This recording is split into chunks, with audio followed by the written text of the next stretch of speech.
HarperCollins and Harper Audio present My Hijacking, A Personal History of Forgetting and Remembering by Martha Hodes, read by Laurel Lefkow.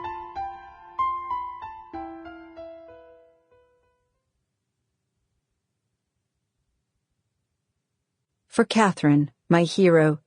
For Bruce, as ever and always. Author's Note. Although my research encompassed conversations with family members and friends, accounts of fellow hostages, and communications and meetings with fellow hostages, this narrative and the views expressed here are fully and only my own. What happened? We were flying from Tel Aviv to New York on a September day in 1970. I had turned 12 in June. Catherine would turn 14 in December. We were flying alone because our mother lived in Israel and our father lived in America. We boarded at 6 o'clock in the morning, but instead of landing in New York that evening, we ended up as hostages in the Jordan Desert. Our plane was one among several hijacked by the Popular Front for the Liberation of Palestine, in the most spectacular episode of air piracy the world had yet seen.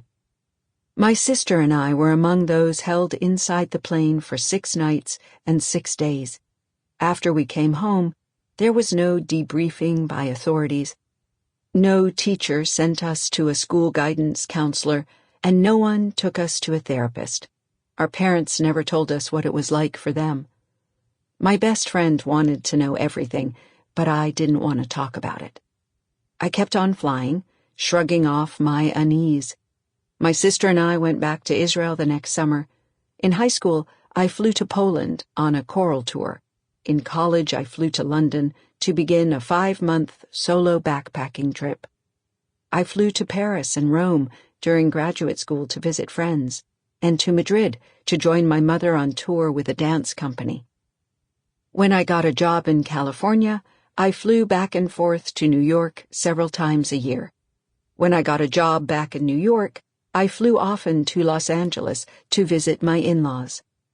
Researching books and delivering lectures, I flew around the United States, to the Caribbean, Great Britain, Europe, Australia.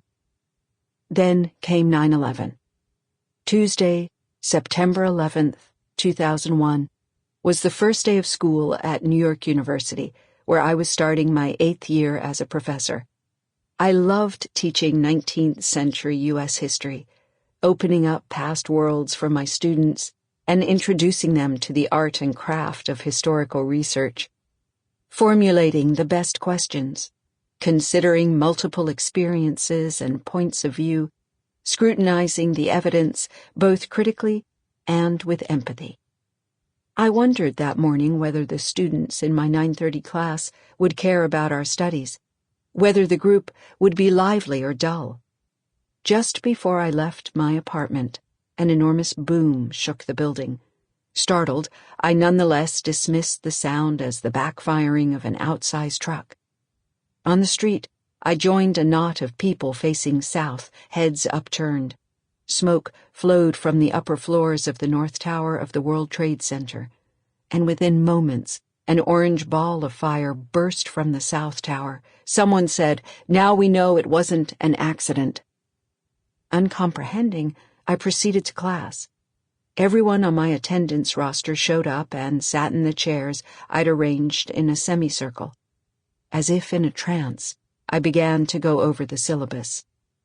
My seminar that semester was called Travel and Travelers in American History, and I told the students that we would study the experiences and observations of travelers both within and beyond the United States.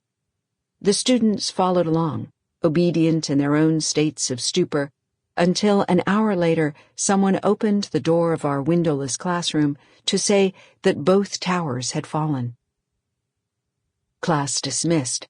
We climbed out of the West 4th Street basement and emerged into a world transformed. Sample complete. Ready to continue?